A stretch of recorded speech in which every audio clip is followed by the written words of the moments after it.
వాక్యంలో మూడు రకాలు. ఒకటి పై పొర, రెండవది మధ్య పొర, మూడవది దిగువ పొర. పై పొర చరిత్ర లాంటిది, అందరికీ అర్థమైపోతుంది. మారు మనసు లేనోడికి కూడా అర్థమైపోతుంది. అబ్రహాం ఉన్నాడంట, తన కుమారుని పేరు ఇస్సాక్ అంట, ఇస్మాయిల్ అంట, ఏదెను తోట ఉందంట, ఆదామవ్వలు ఉన్నారంట.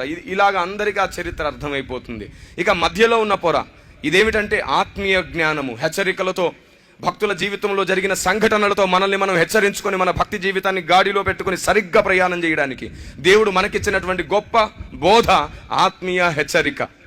ఇది పాల లాంటి ఆహారము. ఈ మధ్య పొర పాల లాంటి ఆహారం.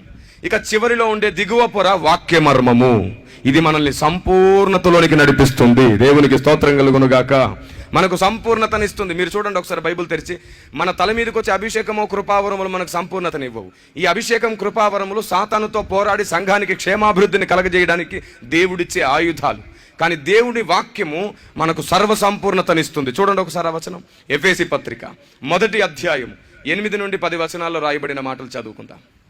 కాలము సంపూర్ణమైనప్పుడు జరగవలసిన ఏర్పాటును బట్టి తన దయా సంకల్పం చొప్పున ఆయన తన దయా సంకల్పము చొప్పున తన చిత్తమును గూర్చిన మర్మమును మనకు తెలియజేసి. ఏమిటి తన చిత్తమును గూర్చిన మర్మమును మనకు తెలియజేసి. ఆ మాట ఒక్కసారి పాయింట్అవుట్ చేసుకోండి. తన చిత్తమును గూర్చిన మర్మమును మనకు తెలియజేసి మనకు సంపూర్ణమైన జ్ఞాన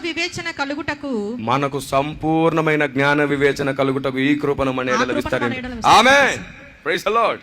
ఇప్పుడు చెప్పండి, దైవ చిత్తానుసారమైన మర్మము తెలుసుకున్నడం వలన సంపూర్ణత వస్తుందా లేదా?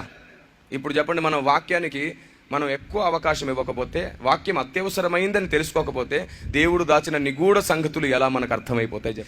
ఏ విధము చేతనైనా మనం చనిపోయే ముందు దేవుని గూర్చిన జ్ఞానంతో నింపబడ్డాకే ఈ ప్రాణం పోవాలి. దేవునికి స్తోత్రం కలుగునుగాక.